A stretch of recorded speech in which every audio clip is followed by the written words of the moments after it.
of the year candidates in this league. Mike Sisselberger out of Lehigh has been a big story facing off this summer. Mike, facing Trevor Baptiste, what emotions are you dealing with right now? I mean, I talk about it all the time. I've looked up to him my whole life, whether that's in lacrosse or whether that's just him being a person. So going against him my first time really in professional lacrosse, it's surreal. But I know that at the end of the day, we're both fighting for that ball. So I got to take the emotion out of it, and I'm grateful for the opportunity. But I know it's going to be a good battle. Thank you, Mike. Anish. Thanks, Q. Starting lineups for Archers powered by Ticketmaster. Watch Graham Hosick. He will be a front runner for defense. A heavyweight battle at the Faceoff. Kyle, so much has been made about faceoffs. With the new rules, is it worth even winning a faceoff? Well, both teams have been successful. One team has won games, the other hasn't. Why? That's right. So it's about putting together the right strategy after winning the faceoff. We have one team facing off at 80%, one team facing off at 75%. So obviously two very high percentages, but it's about that plan after you win the draw. And guess who has the best plan? In early offense, no team in the league is better than the men in white right now, the Archers. Their early offense off a 32-second shot clock is the standard right now. Let's try it. Let's try it.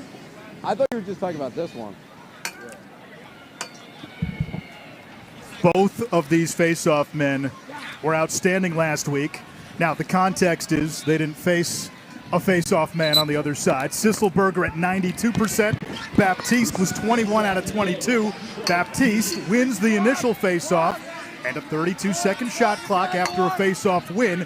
Can the more too? His shoulders and his head stayed high. Where'd he shoot the ball? Downstairs.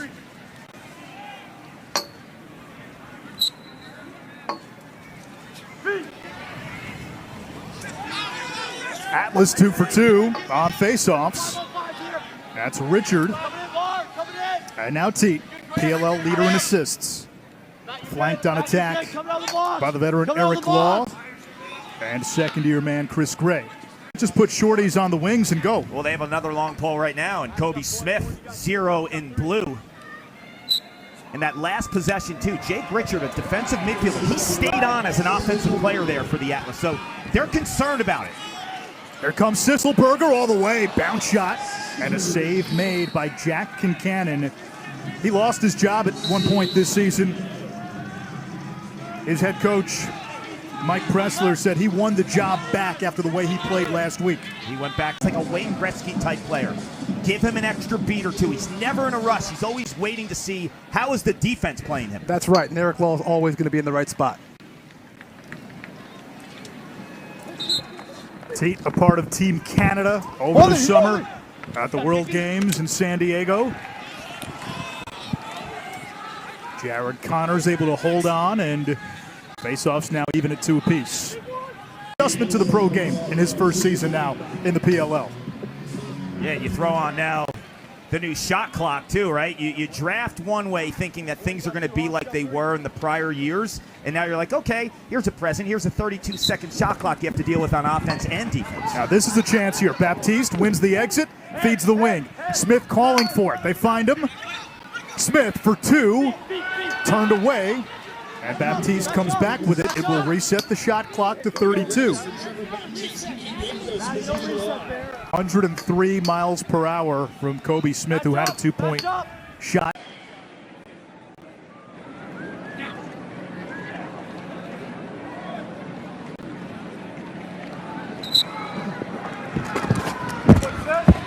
Holding, Smith, holding. And soon to be Hall of Famer. Your time's coming, Kyle Harrison. If they had something before our first ballot, it'd be him. Here's Comizio over to the wing. Double team. Gray lost it. It's picked up by Archers. Warren Jeffrey. Check out this battle here. You have two guys with so much respect. You have Sisselberger, who looked up to Trevor Baptiste, time all-star, the Big Red Cornell legend. He didn't even follow through on the pass. So defenders are accustomed to following normal trajectory of passes. He stopped midway through his passing to kind of get that ball through. And I bet he wasn't even looking there. And I'm going to change my statement from earlier. There are 3 people in the world that can make that pass.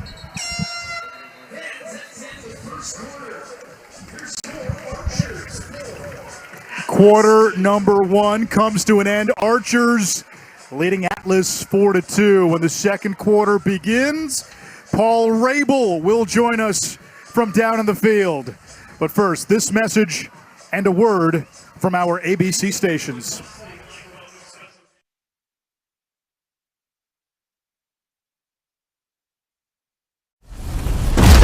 Sitting next to your old coach wearing a different shade of blue.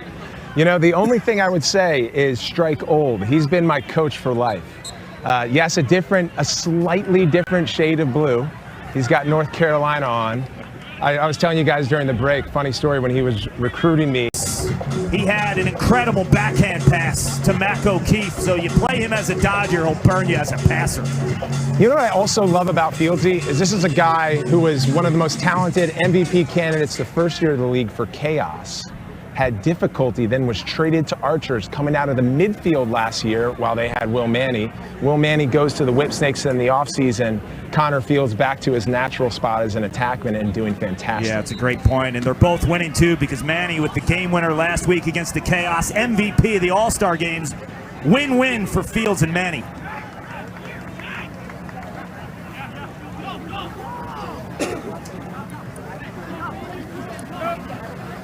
Face-offs even at 4-piece for both these teams.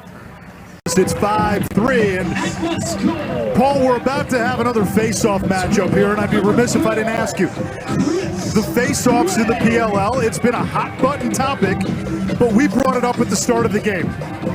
Atlas winning face-offs at a very high rate, yet not winning. It has translated into wins for Archers, who have won face-offs at a high rate. Now, from the league perspective, how do you view face-offs through the prism of this 32-second rule? Well, first of all, I love face-offs. I think they're one of the most incredible and intricate aspects of the game. So what we wanted to do this offseason, while consulting the face-off players, coaches, and GMs, is figure out how to create an environment around the draw without impacting the way these guys do their discipline. And the impetus comes from, there are two players, only two in sports, that can dictate possession, which is a fundamental rule that's built around fairness of teams. So when Trevor goes 8 out of 10, on average, it's difficult to beat Atlas until you shift the environment to make it a little bit faster. So if you're losing those draws, it's not as devastating. That was the purpose of the rule. Now what we're seeing is all these strategies come out. And so we're pulling out more data, we're finding out more about the game. So in either outcome, whether it's adjusted, whether it continues on in perpetuity, the game is getting better and more intelligent. Baptiste that time wins the face-off, draws the flag, so a power play for Atlas. And what's been the feedback on face-offs from the face-off men? Well, it's all different types, right? It's pressure, immediate pressure. Dobson picks it up. Paul, what's been the feedback on face-offs from the face-off men?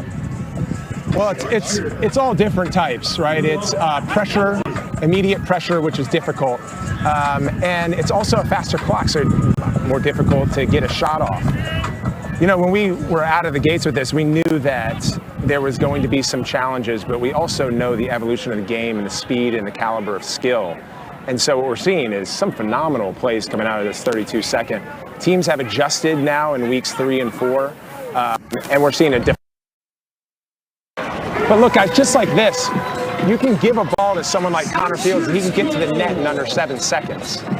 Fields, when he was a freshman at Albany, on the road, you know who he roomed with? Lyle Thompson. And you see a little bit of the wizardry with the stick. You do. And you know what else you see? Balance. Some of the greats of all time that have played this sport at the attack position, Mikey Powell, Lyle Thompson, Connor Fields. What's the common denominator? Unquestioned balance. Fellas, worth pointing out, too. Chris, he's a right-hander.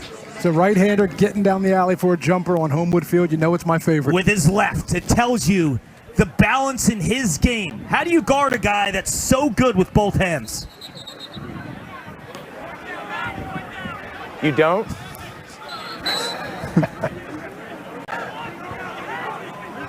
It would help if you do, but Against his idol, Trevor Baptiste. And Mike admitted being nervous and being geared mentally and physically for this game. And this is a game that he's been dreaming about for 5 to 10 years, quite honestly. Mike's an interesting cat. You know, I said, Mike, you shouldn't be nervous. This is easier than wrestling. He goes, yeah, it's easier than taking the mat. Remember, he wrestled 197 for Lehigh this year. This is a guy who's used to those man-on-man solo confrontations as Gray finds Danny Logan in front, and all of a sudden Chris Gray has got a handful of points, and the Atlas for once attack right off the face-off. Yeah, if you take a look, this is the first time off a clean face-off win that we've seen the Atlas get right into a great offensive possession. We get the ball back to our best player, we move the ball, move it again, we make a great cut by Danny Logan, we finish the ball. But here's the question I have, and Q, I want your opinion on this too. You have Trevor Baptiste. He's won 8 to Sisselberger's 4. And Baptiste is the best face-off man maybe in pro lacrosse history. 16.8 wins per game. That's number 1 all time. Why do they have a defensive guy on the wing? Think all offense. I agree with you. Kobe Smith, good to see him back in the lineup. He can shoot the 2, so I don't mind him hovering top of the arc, but your other winger has got to be a more offensive-based guy. You see Logan now, 91 in the powder blue on top of the crease. But you're subbing out Kobe Smith, right? And now you just wasted another 10 seconds. And too often they're triggering the offense now with 14 or 12, and now we have choices downtown. You have an unbelievable opportunity, but uptown in Hunt Valley now, Sammy's and Costabile. I've eaten Italian with this guy, too. I am sure that is on his radar. That's why I brought it up. You said he's a big fan of the family dinners, right? Yes, I've eaten meatballs. I've had chicken parm pasta with him and his dad, Armand Costabile.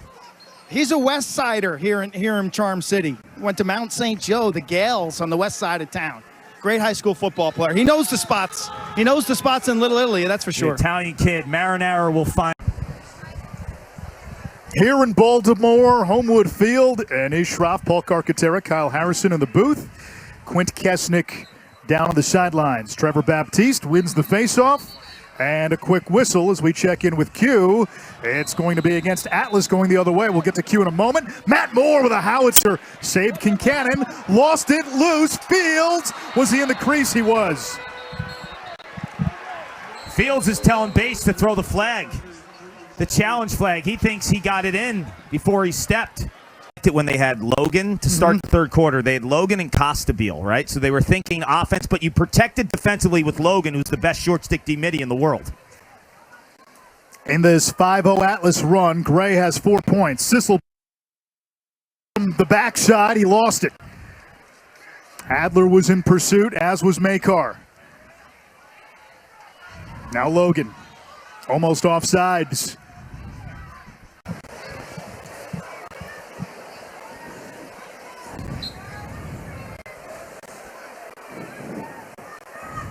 You mentioned the offense playing at a high level. Chris Gray has been exceptional. Describe what's allowed him to tick.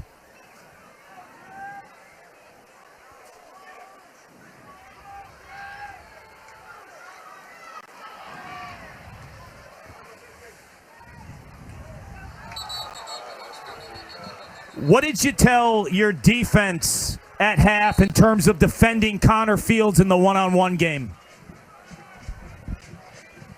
Ability to get it off quickly too, right? He got that in his stick and the release was gone.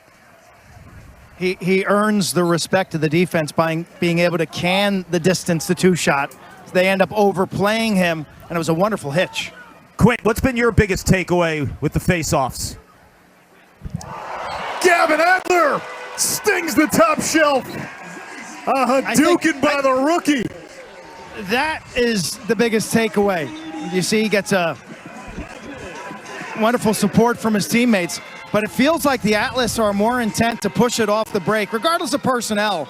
It's just a more offensive-minded strategy now since that first quarter. Quint, we've watched a ton of Adler in college. That's one part of his game we never saw. Well, his ground ball game, to me, is beyond elite. It's one of the best we've seen in the last decade.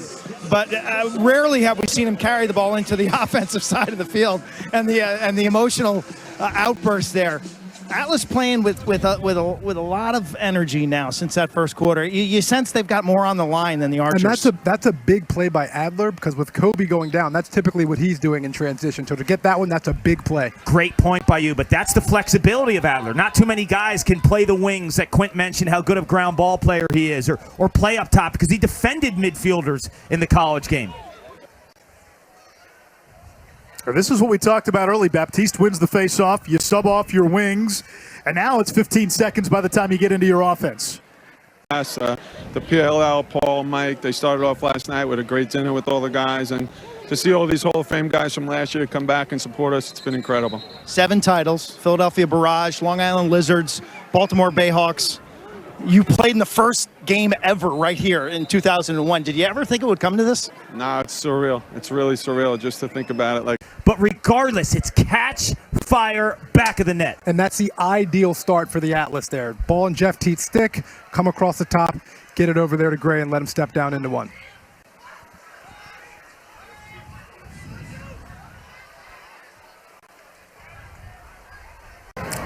Slight edge for the Atlas at faceoffs, 13-8 in favor of Atlas.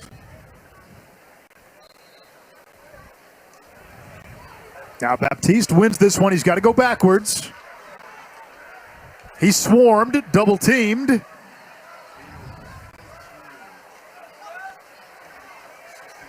And good defense here by Archers, so Baptiste has to work to get it across. Streaking toward the cage. Harris might have gotten a piece. No, they say Dobson saved it. Cash App powering the athletes under the helmet. Trevor Baptiste tomorrow will have his turn in the booth as a guest analyst for the juniors. Kyle, now that you've done this a few times, any advice for him?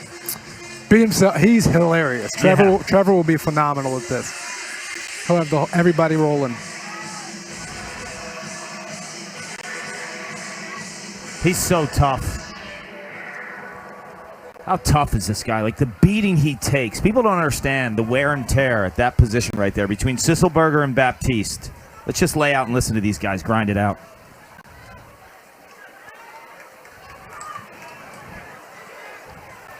It's like a car accident.